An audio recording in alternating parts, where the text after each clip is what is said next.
Tayla Harris, welcome to the podcast. Thank you. Thanks for having me. How you feeling? We did a beautiful little warm bath, little recovery here at P3. How you feeling? Yeah, I'm great. I feel good now. I was training this morning, so I feel much better now than immediately after doing the running efforts that we had to do. But yeah. Big session. Yeah. You're right back in the swing of it, yeah? Well, not really. We're actually in preseason. Yeah. So we're not even at the start line of this season campaign. But for us, I think it's just trying to get every bit of gain that we can.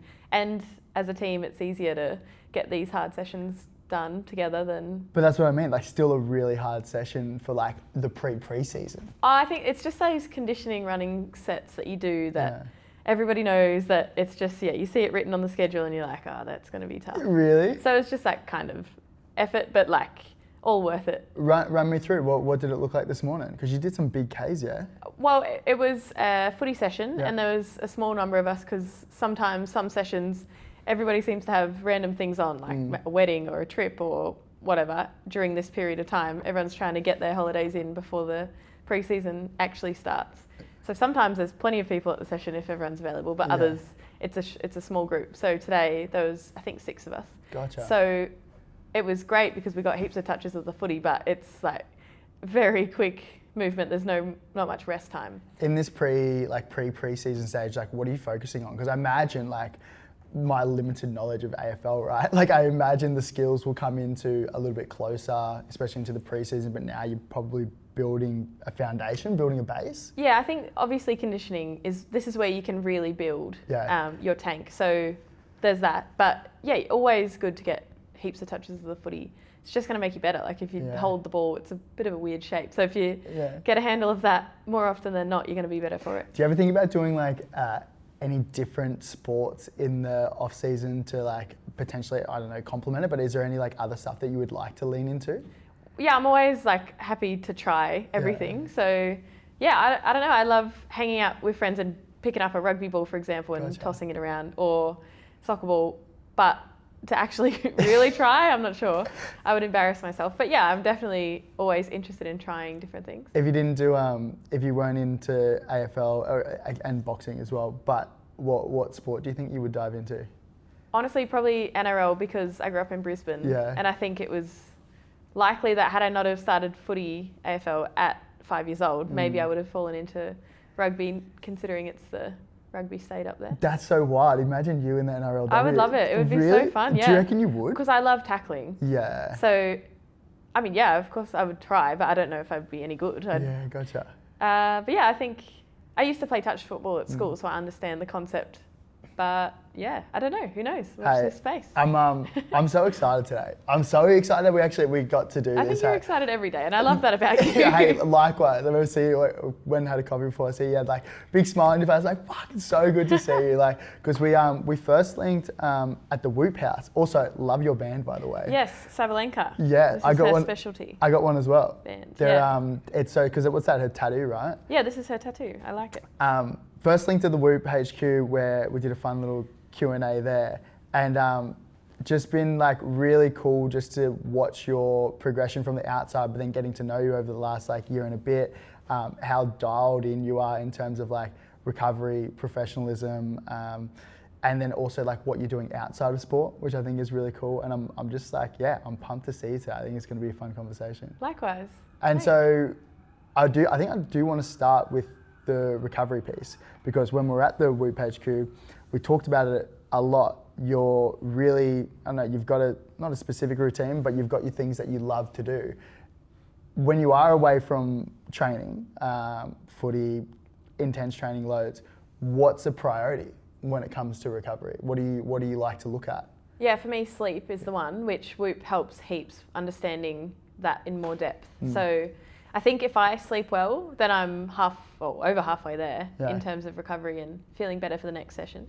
But I think there's so many things you can do. You can do a million different versions of recovery, but I like to just try things and evaluate, did that work? Do I feel better? Whether it technically worked or not is irrelevant. Whether I feel like it made me feel better than 10 minutes earlier, then that's a go. So I'm changing all the time. Like 1 minute I'm really keen on one thing, and then the next I'm kind of like, oh, maybe I'll put more time into this. But I'm quite time poor, so it's being quite selective when we get closer to performance time on the things that truly work, and then being more explorative when I've got plenty of time to play around with. I remember like one of the biggest things that I took from our conversation earlier last year was around like, people get really stuck into the stats of their Apple Watch, their Oura Rings, their Whoops, and it's almost like not like recovery anxiety where it's like, I didn't get my 8 hours of sleep, I didn't get my 10 hours of sleep. Yeah. How do you go navigating that? Say if you had a bad sleep the night before, but you've still got to turn up and train the next day. And I think about for all of us who go into like work or everyday lives, how do you navigate that going into a good training day? Well, the data is just that. It's a number, and it is not you. Like you're the one who actually has the final say on how I feel right now.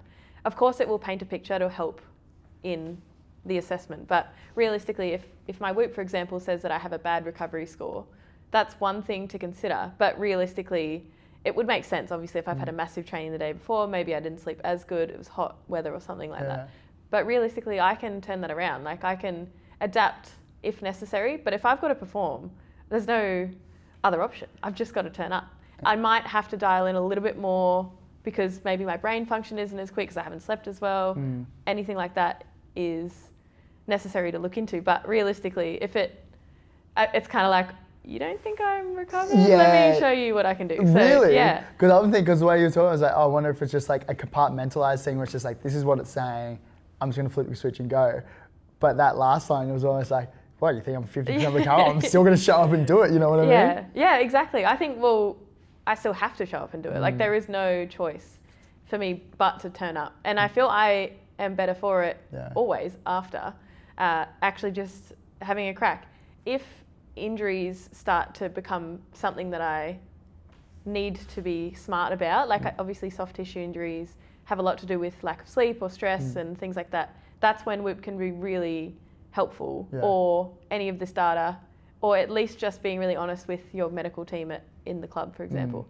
That's when I think you can actually intercept an injury that was about to happen. Really? And I reflect on the only soft tissue injuries I've got were at times of stress for various different reasons outside of football, and it's not a coincidence. And had I have identified that, I think before, possibly we could have adapted the training session accordingly. So I think there's a lot more information coming and research being done on, obviously soft tissue injuries is one example, but just injuries in general from stress in life. I do want to touch on the injuries that you've overcome recently, but just before that, are these conversations that you're having with your strength and conditioning coaches in like not just AFLW but also boxing, because I imagine they might potentially cross over a little bit if you aren't feeling great, having the conversation with them? Is that what you're kind of getting at? Yeah. I think this is what is the progression. Yeah. And it's being honest and feeling that you have the space to have that conversation. Football's a little harder because there's 30 other people, and the program is the program, and we need to adjust when it's necessary. But for the most part, there's a plan, and we need to follow the plan. But with boxing, an individual sport, it is a little easier to work through what the session could change. Yeah. Mitch Greaves, my strength and conditioning coach, he is really dialed in to how I feel, so much so that I don't even need to tell him. He'll know. So he's got access to your data? Well, but more so, like, he knows me so well that if I turn up even a little bit less energy, he'll tell. Yeah. Then, without me even knowing, he'll adjust the program accordingly, knowing that maybe we need to, instead of doing 98% weight or strength or whatever, it's like we're going back to 90% based on how I've turned up that day. Or maybe we need to do a little extra mobility if I'm stiff. Small things like that, that's when you build that relationship with the coach that is so in tune that you don't even need to really have these conversations. That's such a nice way to look at it, because referring it back to like football or even any other professional sport, when I grew up and going through it, it was almost like, this is the session, this is what we're doing, regardless. I know you talked about like being in a team sport, but regardless, that's what we're doing. Yeah. And you've just got to show up. So I love that almost like new age of thinking. It's like, no, let's adapt. Let's try and be the best we can for that day. Well, there's definitely a threshold. Like, of course, showing up, even if you're a little bit tired, a little bit sore, there's that. But then there's the other bit where it's like you truly are in a position where you're vulnerable for injuries, because then all of a sudden you actually can't just turn up and be part of the session because you're out with a 4 week soft tissue injury. Like, I think when you really step back and realise, if in retrospect you could have stopped at that moment and made a smart decision to just dial it back a little bit, you would every time. So it's like, I think we're learning now that there is the opportunity to do that via these devices that we can utilise. Back, I guess, in the day, like, you didn't have all this technology and this insight, so of course you're not to know any better. But now I think it would be silly not to utilise what we've got. These were similar themes of the conversations, because we went over to Whoop HQ last year in Boston. It was awesome. We spoke to their head of data research analytics, Emily Capitalupo, such a lovely person. Same as I'm blanking, but the discussions around like training for women, especially because obviously the rise of female sports is so incredible, right? Yeah. But then training during certain like periods of their cycles, like the studies that they're putting in place, or the research that they're doing around like injury prevention and being able to pull back, because obviously you're not going to be at the strongest when you're in certain periods of your cycle. Yeah. Is that still the conversations that you're having with your S&C? Yeah, I think I am fortunate that I don't have particular impacts from my cycle that I need to really adapt heaps to. So I think fortunately that's my experience. But in saying that, if there was a scenario where I did need to let my coaches know, I know that I could do that. And I know that there is also value in doing that regardless. Like, obviously you can track your cycle and everything, but I think as for training around it, the thing that is the element that I get a little bit cautious of not being too particular is the fact that in the season, there's a game that weekend regardless of if you want to adjust or not. Of course, training is where you can make those adjustments, but I think there's a little layer of, even if you're in chronic period pain cramp, you've still got to turn up. And I remember that was round 1, which unfortunately I got injured that game, so it's a little bit contradictory what I'm saying. But round 1, that was like, I was in so much pain that morning. And I remember I messaged the team group chat saying, like, any of you guys got any home remedies for like period cramps, and everyone jumped in like, try this. What were some of the ones? What was the most left field ones? I don't know. But the best one, get over it. I'm joking. But the best thing was this, I forget the name of it. I don't know, some like period pain tablet, whatever. That everyone can get. It's nothing sus or crazy. But anyway, I was just living in the past. So I don't know, things like that you can utilise in a women's sport team. Like, you can utilise your teammates for ideas when things are a little bit different like that. But then on what you're referring to, like with training wise, I think there's a balance to be had. And then of course people suffer from some pretty significant restrictions during their cycle. So it's like, those people need to put more. It's cool. It's cool that this is becoming like more of a topic of conversation, right? Because I know a lot of the studies around injuries, around sleep, around anything performance-based, typically were done on males. And the female population made a very small % of the populations that were being studied, and understanding that females aren't just mini males is an interesting one. And Emily and the Whoop team are very much across that, as well as a heap of other crew, especially the rise of AFLW, NRLW, all like female, the Matildas like coming into the mix. It's really cool to see. You mentioned injuries. You're coming back from 2 shoulder recos. Yeah. What's the latest? First of all, how are you feeling? And then probably more so, like, maybe even like a little bit of a rundown of what the last sort of couple years have looked like in that space. Yeah, it's been an interesting little period of my career, because I haven't fortunately had many injuries, at least not long-term ones. So to have an operation for the first time ever was pretty confronting, because I'm scared of needles, and I was very much it was just not something I wanted to have in my career. And of course it's unavoidable in this instance and other times, but it was definitely a conversation that was pretty confronting, that I have to just submit to the fact that I'm going to have to get it in order to continue my career. Because the other option is to play with a shoulder that's literally falling out when I'm jogging. So that was I remember you saying that. You were at the point where you were running and then it would slip out? It was sublux as you were running? I'd be driving and it would just fall out, and I just kind of lift it up and keep driving. That's so insane. That's so insane to think about. Yeah. And I drive a manual car as well, so it's like not ideal either with that. But yeah, I just got to the point where it got so damaged or loose, I should say, that I couldn't perform to the standard that I want to without being compromised. And then the fear for me was that I would be in the middle of a game and an incident happens. It's an important part of the game. Like, I can get through, but at what standard? Then it's compromising the team. So that was where I drew the line. So at the end of the season 2023, I got through by all means necessary. It was like injections, it was Panadol or tablets or whatever before games to try and just get the pain under control to then perform.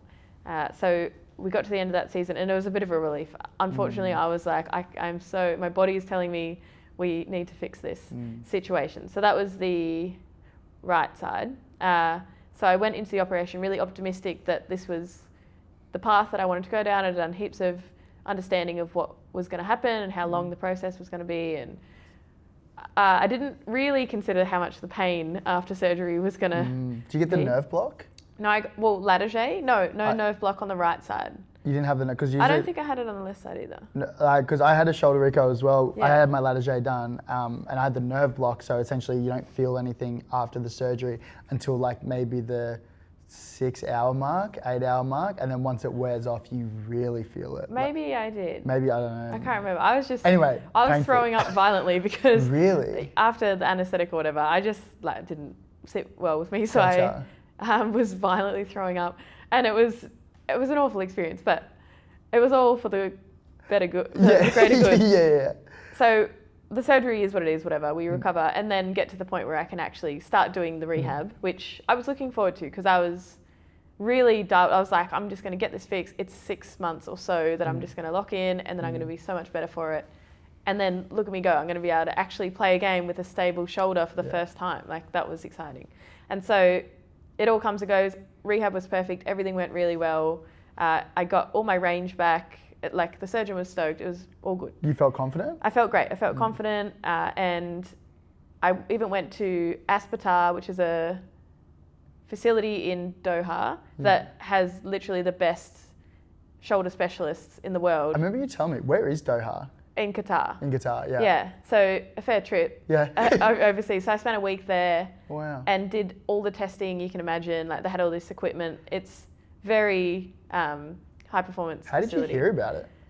One of our physios at the club, he did a workshop of some sort over there with the gurus, and he met all these people, built connections, and then suggested this could be an option for me to explore to really get that extra layer of certainty that we're. And I imagine it's probably like, has the other crew been through there before? No, I was the first one for Melbourne. But I mean, women. like other athletes. Oh yeah, some pretty high profile athletes. I think some of the soccer guy Mbappe recently or something like that. Like all these, Ronaldo, I'm pretty sure.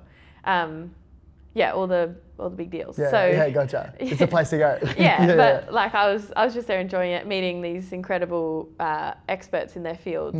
So that was exciting for me from a nerd point of view, but also like obviously it was going to really tick the box for the shoulder that I'm good to go. So we got all the certainty we needed, and I was off and running. Had a really good preseason, and now we're talking last season just gone, and we approach round one.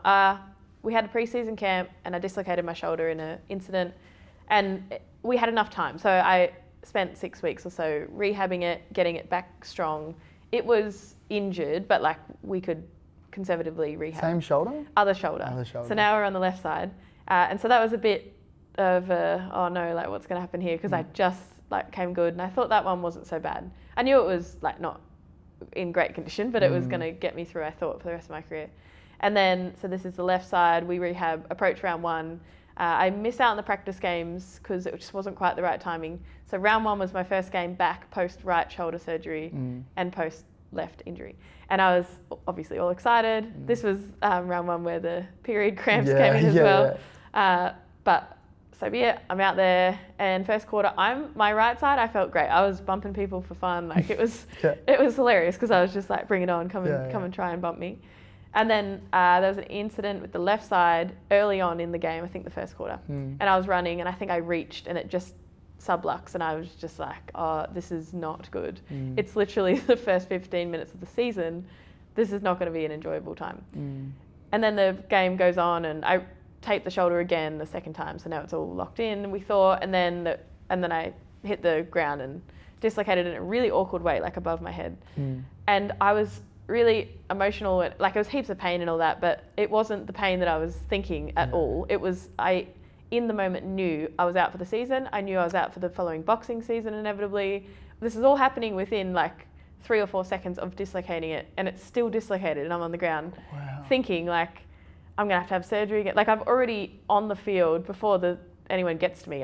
I've realised. How do you know? Like you know what it feels like. You've done it before. before. From the right side, I was like, this is the extent that it got to, that we had to decide, even though I tried my best not to have surgery. And then, so because I had learned so much, I was like, I know exactly the conversation that's coming. And naturally I said, can I keep playing in this game right now? And they're helping me for myself, saying like, probably best not to. And I said, okay, I'll aim for next week. Like, so I was very optimistic, which was, and when I'm really honest with myself, I was just saying that to probably convince myself when I knew that it was not great. So then, book in for surgery just a few weeks later, because I said, let's get this done ASAP.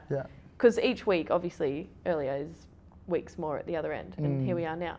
So, to have to go through that all again. The first time, I wasn't excited, but I was okay with it, and I was on board. But the second one, I was like, this is really going to challenge me, and it did. I'd love to zoom in on when you came off the field on the second one.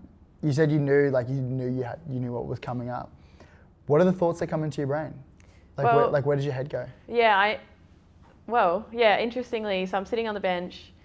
It's round 1, so everything is a storyline. Like everyone's excited. It was a good game of footy as well. So first of all, I was enjoying watching the girls get the job done in the end. But I knew there was going to be a watch on me, like how bad is it, and is she going to recover, and like what really happened, all this sort of stuff. So I knew there was a lot of kind of vision. Like I noticed myself on the big screen often, like on the bench sitting there. So I'm trying to just continue to be like smiling and positive, not to let anything or anyone make the narrative before I get the chance to make the narrative for myself. So I'm consciously, which is crazy that I can think all this in the midst of the game and after just realising I'm out for the season. But I'm very consciously not letting anyone else know that. Particularly in the like broader football community. Then of course we win and we kind of high-five the crowd and stuff. I'm in a puffer jacket and kind of nursing my shoulder, and all the fans are asking like, how are you doing? Okay. And of course I said like, I'll be fine next week, kind of thing. And so it was a really bizarre contrast of me knowing, but then me not wanting to let the fans down by saying I probably won't be playing, but then also we just won, so it's how good's that? Let's focus on that. So it's really like exhausting, probably hour of navigating that.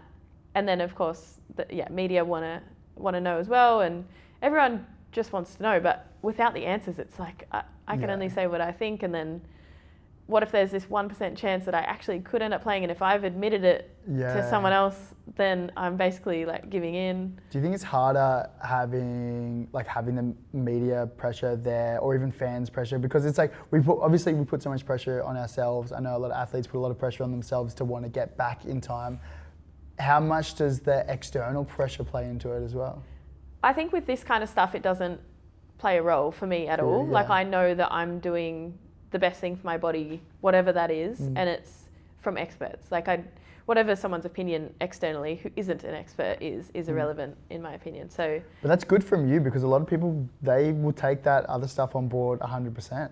Yeah, I think the injury thing, like it's kind of laughable when someone has an opinion on an injury that they wouldn't obviously have a clue like about the details. So that's easy to kind of just push to the side. But I guess then the questioning comes on my career. Like, am I going to continue like to be able to play? I'm 28 next week, I think, or soon. Oh, happy birthday for next week. We're already in April. Crazy. I think, it's next crazy, week. Yeah. So I guess that, and me too, like of course we're thinking that kind of thing, and with injuries, like the one thing I know I can do is play football, and to not be able to do that, it's really hard to like, and for a long period of time, it's really hard to continue to stay headstrong with all of this speculation and criticism about what I'm going to do in the future when all I want to do is be like, just watch me play this weekend. But the game's not till August because our season's later in the year. And then I'm injured, obviously, at this point. So I'm really excited for this season because I know what I can do and my people know what I can do. But it will just be just a moment of all of this kind of speculation will, without me saying anything, will be put to bed. It's interesting that once you nailed it on the head, it's just get out. And I love what you just said. Let me just show you. Yeah. Let me show you. And it's even because you're so confident. Even around even talking before about your training, love picking up scraps and getting the ball in hand, and that's really cool for someone that's come off 2 shoulder recos, right? Because a lot of people imagine it's I need to be able to prove it to myself that I can do these things. How do you think you build confidence? Yes, in the sense of football and coming back from injuries, but then also generally. Yeah, I think just training really hard. I know that I train hard and I actually commit to what I say I'm going to do. And when I'm doing a session, I'm doing it to the best of my ability. And then once you tick off that several hundred times in your career, you're only going to be better. And you're only going to be stronger and fitter and have more skill. So I think it's something that if you truly actually train hard, turn up and are consistent, you've got no reason not to be confident. And then the other bit is the expectations externally. If you can avoid letting them seep into your mindset, then you're really in a good spot. And I think now, this part of my career, I am, but definitely earlier in my career, I struggled with that because it's women's sport broadly, but me specifically, I'm from Brisbane, I'm a kid, I just like to play this game. I don't know why you care about whether I did or didn't kick the goal or whether I will or won't play. And it was a hard thing to understand. Fans and journalists and people actually care. Yeah. And I love that because sport is such an amazing thing. But as the athlete, it's I'm just doing what I like to do. Why is it such an issue for certain people? Do you think that became a topic because obviously got sprung into the public eye at a super young age with the kicking photo? Is that kind of where all that came from? Yeah, that was a really interesting time in my career, as in it was so out of the blue that I was better off because I was just reacting genuinely. Everything I said is actually what I thought, and everything I did was what I felt that I wanted or thought I should do in that moment. No one told me what to say or do. I didn't have a preconceived idea of what was going to happen if I said something. There was going to be some sort of major backlash or anything. It's I was just saying stuff, and because I believe the way I was brought up was the right way, that I just actually care about people and I don't want people to say awful things to others. I'm just saying that, and it resonated with a lot of people. And that time of my career of course it was challenging in some aspects, but it definitely isn't a negative thing that I think about. It was something that really made me better, stronger, more articulate. Gave me the opportunity to actually step up. I was 21, I think. Crazy. Maybe 20. And I just was here I am standing in front of a bunch of cameras with socks and slides on, no doubt. And so I didn't lose myself because I made sure that I was surrounded with level-headed people, my family, friends. And lots of opportunities came, for sure. And I made the most of them, and I took opportunities that were random and ones that obviously were going to better my footy and sport. I probably got the balance wrong for a little bit when we were around COVID. I committed to so many things, so many opportunities, but it was also the conversation of, this is really important to me, and not just me, more people. So I need to keep speaking about this. So it was at times waking up at 5 a.m. for early morning radio or TV to speak and to continue to get the message out there. And then of course that's at a compromise of being a little bit tired for training. So finding that balance eventually is been the lesson. The thing that I love about that story is just sometimes the hardest things we go through, or maybe not the hardest thing, but hard things that we go through can often lead to some incredible things, right?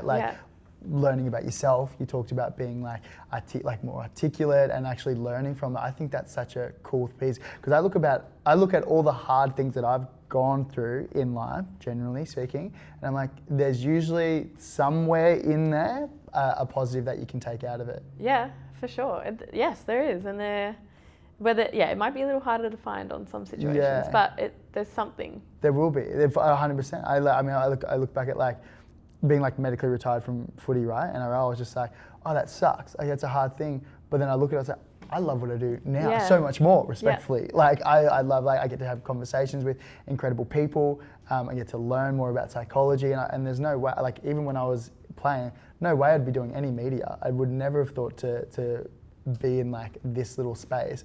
But it's nice because it's intimate. A lot of them are friends. A lot of people that come on are friends, and so it's a fun place. So if you kind of like reframe it in a sense where it's like, no, hard times can actually lead to good times. And now look at all the incredible things that you're doing and being like, you're a role model for so many young crew that are coming through. Like that must be so cool. Yeah, I really love that. That'd be one of my favorite parts of doing this really random life that I live, being an athlete.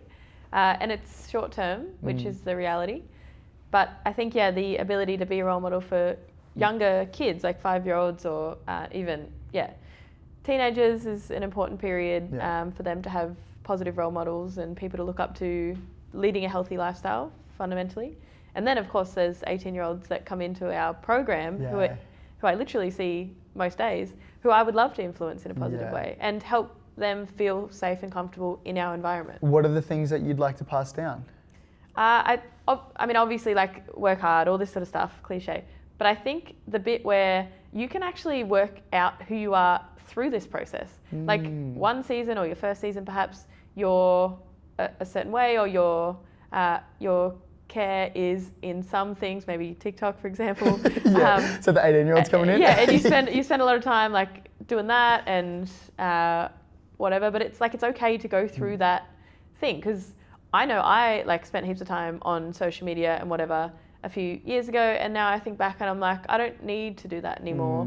But I'm glad that I did, because it was just what I wanted to do in that moment. Yeah. But I didn't begrudge the fact that I had to kind of learn and go through those phases. One minute I care heaps about like what outfits I'm wearing, or if this is cool, I don't know, like I don't care. I like the socks and slides. Yeah, but like someone might not. Like I think I used to worry about what if someone didn't, but what if someone did? Like what if someone looks at it and goes, yeah, I was gonna wear that, but I didn't because I was worried that it might not impress certain people, but if I can, why can't? Do you think that's an age thing or maturity thing? Because I do think about it a lot with like, especially young people who are coming into a system, or anyone in general life, thinking like, oh, I'm trying to figure out like who I am, or I'm like a little bit nervous around these things, or these are my values. Like constantly trying to grow, right? Yeah. Always trying to think, well, how do you get there, or how do you find that? I constantly think about that. I think it's life, like it's life experience, doing stuff, putting yourself in positions. Like I moved out of home when I was 18, or moved away from home, Queensland, 18, 19, and I'm in a whole new state without my parents or family within or 2 hours flight. So it's like I'm in the deep end right now. Yeah. And that was the best thing. That really fast-tracked things from a maturity point of view. Learning like washing and all this sort of stuff, which I guess those moments I think about, like, it was challenging and it was fun, but it was also like something that I didn't probably expect, and it's something that, I don't know, I just think that that really fast-tracked things, because you have heaps of, talking about maturity or life experience, whatever, you got big progress here, and then you kind of stagnant for a little bit, and then you big progress because you have a moment, or you have a situation you got to work through, or you stuff up and then you got to learn from it, which is the probably most important thing along the way to do, is to stuff it up, like, and be better for it. If you stuff it up and then you don't learn from it, that's probably where, you're missing out on the opportunity. Well, you got the great learnings there. You may as well, if you're going to stuff it up, you may as well take the learning from it, so you don't do it next time. Exactly. It's like that idea about building capacity. Because it's like the capacity that you would have had as an 18-year-old coming out, you know, like learning, doing the washing and the cooking and living by it and doing all the things that a normal adult would do. It's like that's can be difficult as you first come out. Whereas like now it's everyday stuff. Yeah. And it's like now I'm sure you're obviously probably pretty comfortable talking in front of a camera and jumping on Reddit because you've done it so many times. But whereas the first time, I imagine it might have been a little bit uncomfortable, you know? But it's just like that idea of putting yourself out there in certain positions where it's like, I forgot who was saying it, maybe been Stephen Bartlett, Diver CEO. Yeah. So he has this concept where it's just like, you kind of want to be like half in the shallow end, half in the deep end, where it's like you're not so far in there where you can drown and you'll be overwhelmed, but you also don't want to be too far in the shallow end where you're overconfident. It's so easy. You sort of want to be in that middle space where you're a little bit uncomfortable, but you're still growing. I agree completely with that. Yeah, I love that. I think that's such a beautiful piece. Recently, in the last, few months, there's been a lot of conversation, especially in the media, about the trade that was going on with you guys. I don't have a lot of information around it. What happened in the last couple of months? Yeah, non-event really. Non-event. Yeah. But so obviously, a couple of shoulder recos. I have complete faith that I'm going to be able to turn up, but that's not to say that a club who their actual metric is to win games and win premierships, I'm a liability. Have been the last couple of seasons. So I understand why there was a need to explore if that was better for the club, for me to move on to a different club. There's the other element of security. So there was an option to, eventually there was an option to stay at Melbourne, which is what I wanted to do the whole time, and I loved that I am staying. But there was an opportunity that arose at Hawthorn to possibly go there on a longer term agreement. So of course I explored that. It's like any business person. It's necessary to have all the options on the table. Yes. But the difference in this environment is that if you even open up the option, you're going to be in the media as this is speculation. So it was really not out of the ordinary. And every single year, every single player has a decision to make on their career. Obviously some are locked in longer term and it's an easier decision. But at the end of the day, the club has their agenda, I have mine, and you get to the point where you come to an agreement. In this case, I'm staying at Melbourne. And then the second that's locked in, we're moving forward and we're winning a premiership this year at Melbourne. So that's my prerogative. So I think when I think about that time, it was really challenging because it was, for the first time in my career, I had to really feel the pressure of possibly not having a contract at Melbourne in this instance, or at footy. Footy in general. Well, I guess so. Yeah, I guess so. It was very much like something I didn't expect because I was doing everything right, and so I was kind of like, if I do everything right, of course, everyone will be able to remember that a few years ago I was okay. I think I'm getting better, but I haven't been able to perform in 2 years. So, of course, it's necessary to explore what this looks like. My job now, I'm locked in, so I have to just turn up on game day and play well, and that's it. It's actually pretty simple. And I think, like any job, you have to perform in order to keep moving forward and progressing. Of course, sport is a little bit more cutthroat maybe than other industries, but so be it. Pressure makes diamonds. So yeah, I love that. You said it was challenging. What aspect of it was challenging about it? Well, I think the idea that I wasn't valued enough to be considered someone that the management wanted to stay. So that was hard because obviously you give everything to this club and this team, and then for that to be for a business reason, not a personal reason, to be not a thing was hard to digest. But now, months later, I reflect on the whole process, which unfolded every single scenario was different, so that unfolded the way it did. But then the bottom line is I'm here and I'm staying, so I am valued. This industry is so cutthroat. If they truly didn't want you, you're not gonna have a contract to play footy and to do what you love for kick a ball around for money. That's pretty cool. So I think I'm aware that being here is enough reassurance. And the coach of our team, Mick, is an amazing coach, really good person, and someone I really thrive under his coaching style. So I think the idea that I wouldn't have him as my coach was probably the most confronting thing, because I was committed to him and his program and his way of coaching. So I was just probably scared that I would have to go and start again. And I'm older, I'm in the other half of my career. So I was probably feeling exhausted from the back-to-back rehab. And then the idea that I would have to go and start all over again, start fresh, new team, new coach, new group. It's that is exciting in one way if it happened, but then it was I'm relieved that it didn't, because now I can just fit back in, work my ass off, and just turn up and play good footy. And then the narrative shifts immediately. Like it's pretty simple, honestly. It's a interesting industry, professional sport. It's such a roller coaster. Well, do you know, it's like we're asked to be incredibly vulnerable and lean in, buy into every single thing for all of the weeks of the year, bar 2, the trade period weeks. So it's like we're very vulnerable human beings, and we're loved and cared for and accepted and appreciated and whatever, except for these 2 weeks. You are now a commodity, and you are you're like chess pieces. Like you need to be shifted and moved in order for the progression of the club and team in the future. So understanding that is hard when you're in the thick of it, but when you step back and realise it is the way it is, and whether rightly or wrongly, that's how it is right now. So that's cool for you to be able to zoom out like that though, because I see a lot of guys, a lot of mates who have gone through. We don't have the trade in the NRL. We just get contracted out. So guys will just like, if their contract's up, they might just get cut, and they get, or if they're coming off contract, they have the right to have conversations. But a lot of guys are sour at clubs because they like just didn't get re-signed. All the similar conversations where they put their blood, sweat, and tears into a club, and when the club at the end of the day is like, we have a business to run, we've got to let you go. Of course, it's like a naturally sad thing. Like you want to be valued. It's like where. I think a lot of fans and people forget that you're human at the end of the day. Like we've got feelings and we want to be valued because we put so much hard work into it. Well, I think loyalty is thrown around from the player's part when a player shifts.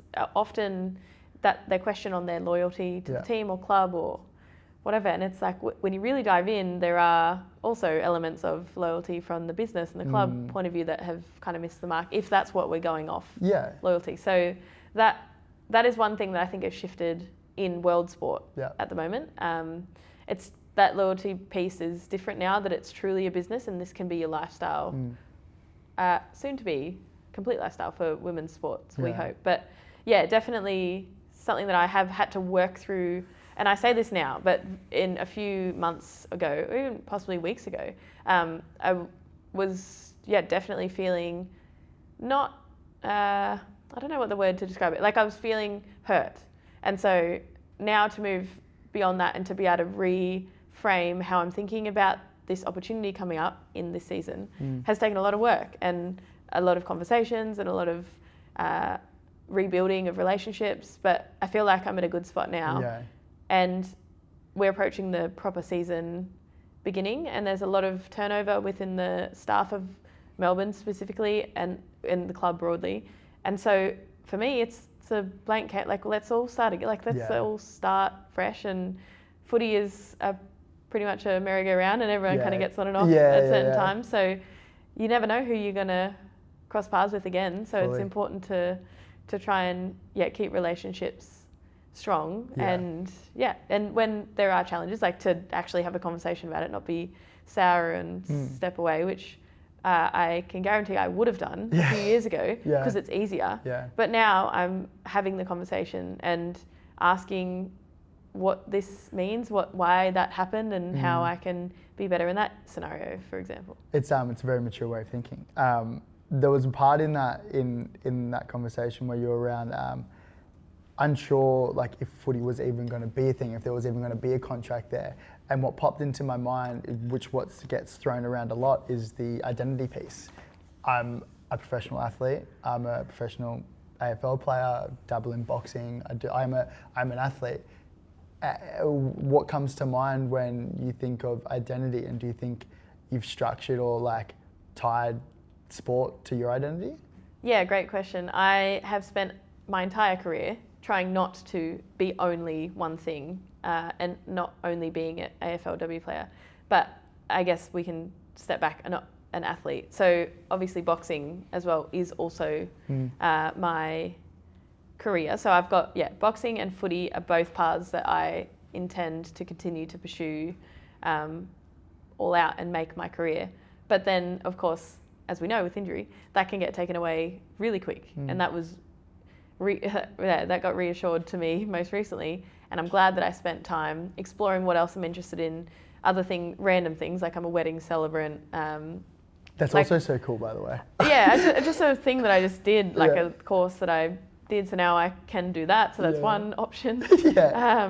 But yeah, other things, like I am interested, like I'm renovating my house right now, so it's like I'm finding that I'm really enjoying that, so maybe can you go on like the block or something? Well, maybe this is my application. I'm ready for the block. But yeah, I'm enjoying that, so that's something different. And then lot of, I try things, like I want to see if I'm curious about something, I may as well give it a go. Yeah. And so often to find the time to do that is the challenge, but I'm willing to do it. And so it's paid dividends, because now the identity bit is that I am more than just an athlete. Yeah. And I have found that if you are able to step back and realise that, obviously you're an athlete and you play the sport, but if you're able to showcase that you're a human being as well, people from the outset are going to be more inclined to follow you and like have a connection with you, and then of course that helps with the bigger picture of the brand and all this sort of stuff.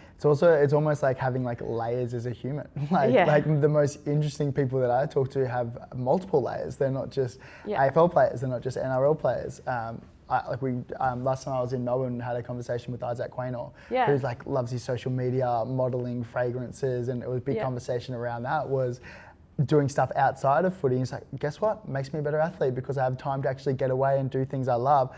Don't think I'm taken away from sport, not at all. If anything, it enhances it. Well, there's no coincidence. He's on fire athletically, in great shape. So I suspect that is an adjustment he made that is paying off for him. But even seeing a lot of players who transition out of the sport, like transition's obviously a huge part of it, and usually players, from what I've seen, there is like a level of transition, whether that being through like medical, family, psychological, spiritual, whatever it is. But usually the players who are curious about other things outside of sport usually transition so much easier. Yeah. It's because they've tried it. Like I was the exact same. Like I mean, when I was not nervous of retiring, but I knew that footy wasn't going to be forever. I had a perfectly average career. Like it wasn't great, it wasn't bad, it was average. But I was like, I remember I liked property. I wanted to buy property. So I worked as a mortgage broker for a couple of days. Like I liked restaurants and cafes. So I like did a little bit in fine dining restaurants. And I was like, when I finished up, not that I wanted to do any of those things by any means, but I knew everything that I didn't want to do.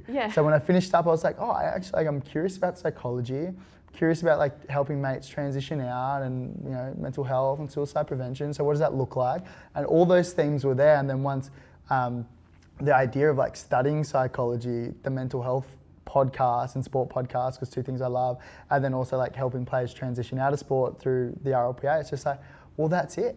That's a beautiful thing. And then when you're in a flow, it's just like, and you see the guys and girls that transition out who are passionate, or not even just transitioning out, but anyone who's passionate about something, they're so like energetic when they talk to you about it. It's actually really inspiring. That's awesome. Yeah, I think, honestly, I mean, I hope that that's in a little while away. You got time. Don't you worry about now. But I think for me, it's a little overwhelming about like, because there's all these things I am interested in and all these paths I would like to go down. It's like, but which one? There's so many. It's like the paradox of choice. Different things, yeah. So I think that's probably where I'm at. And a lot of people I think would be, because you haven't dipped into any of them enough to really know to cancel it out. But it's like, I think this unique lifestyle that I live, I've managed to meet some incredible people who I hope I could call on for some opportunities to at least try, like, and shadow someone in that particular workforce, for example, would be worthwhile. So yeah, I think that you're doing great things, particularly with NRLPA. Is that what it's called? RLPA, same. Yeah. But it's cool. It's like you being in the like this professional sport like bubble. It's like sport will open the door, but you still got to step through it. Yeah. It's like and everyone who's in any sort of situation, like being offered an opportunity, you've still got to make it happen. Yeah. And I look at you from the outside because you're super involved in outside like media opportunities, doing stuff on socials. Like it's cool to see that you're making the most of it, and it's almost inspiring for the next up and comers coming through. I think it's really cool. Why not? Like it's here. Let's do it. Like I think it's fun too. You get to meet some cool people. I know the social media thing can sometimes be a little polarizing for people who don't quite understand how that all works, and and why one person gets an opportunity and why another doesn't, and all this sort of stuff. But there's a lot of layers to that in relationship building, which is going to help you in your real life. And so I think Whoop, for example, who we both work with, Bree and Ruth, have become our friends because we made an effort to actually get to know who it is that is actually giving us an opportunity. And then all of a sudden things start to become clearer that why we continue to get opportunities, because it's just all about relationship building. And that's real life. Like, that's actually your friendships, your family. It takes effort and work.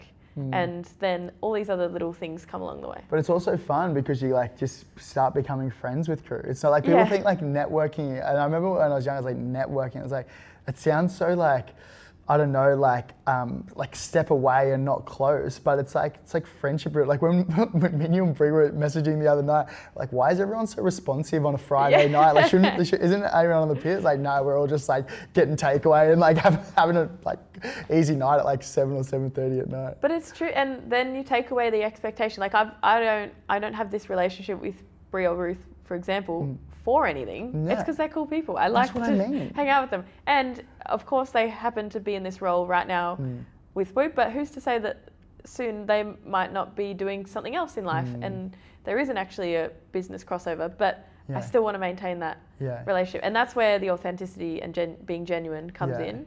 And there are people, of course, who have different agendas for building relationships, but the thing that I live by is that I'm going to treat you for you and how you are as a person and care about you individually. And then if things come of it, then we all win. And you also want to work with cool people, like nice people. Like, regardless if you've got the coolest brand or coolest business that is going around, if they're not good people, you're probably not going to lean into it. Especially like people that have similar values to you. Typically, like even with the podcast, right? Like, it wasn't I had no thought process about commercializing this for like 5 to 7 years. Like, that was always a down the track thing, potentially if we have brands that align. But then when I started thinking about, you can actually like grow it and push the messages out there and reach more people. And then when those types of brands started coming to us with opportunities, it's like, well, these are the things that are aligned with mental health and sport and recovery and lifestyle and just being happier in general. So these are the brands that I'm going to want to align with. Like, respect, like alcohol and gambling companies, like, it just doesn't align with where I'm at and what this podcast does. So it's not going to align. So it's not going to work. So it's like working with people that I think have the same values as you. And I see like you do that all the time. Like, even with your friendships, like, got a good crew around you, which is lovely to see. I have some great friends.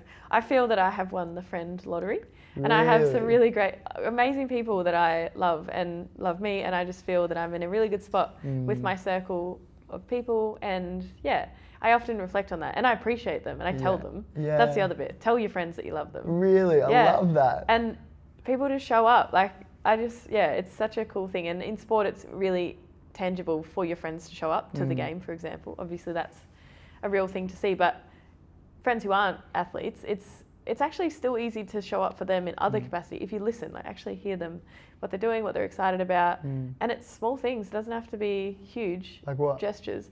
Well, for example, a friend, one of my really good friends, Nicole, ran a half marathon in Geelong. She just did it, like just signed up and did it. Hardly any training, which is infuriating because I could not do that. Like, no way. So and I'm like super impressed athletically by that. But it's a Sunday morning early, get in the car, drive to Geelong, no fuss. We made T-shirts, me and Laura. That's so cute, And be there on the finish line, and it's the finish line, so it's literally 3 seconds of the finish.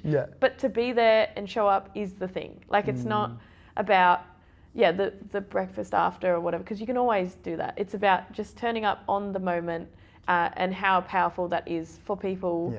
And so that's one example. But of course, there's other things, like people might graduate from uni or whatever, and just being there with them in the moment, enjoying it, and it could be pivotal for them to feel really good about themselves. On friendships, I have a voice memo question from one of our friends. Hi, Tazy girl, it's Brooky girl here. My question for you is, who do you like more out of Elaine and Beans? This is... No, I'm just kidding. Don't answer that. I know you'll never have an answer for that. My actual question is, when life is getting really, really hectic and you're starting to feel overwhelmed and stressed, what is your safe space? Like, how do you bring yourself back from that, Tazy? Oh, she's so sweet. Brooky, I love Brooky, one of the greats.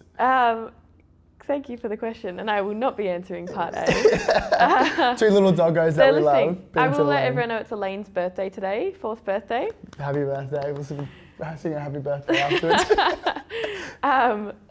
The question was that when life gets full on and stressful. Yeah, what do you do? Well, yeah, I've got 2 border collies who I love, and much like kids from what I can understand, when you come home, they aren't aware that you have just won or lost or played well or not.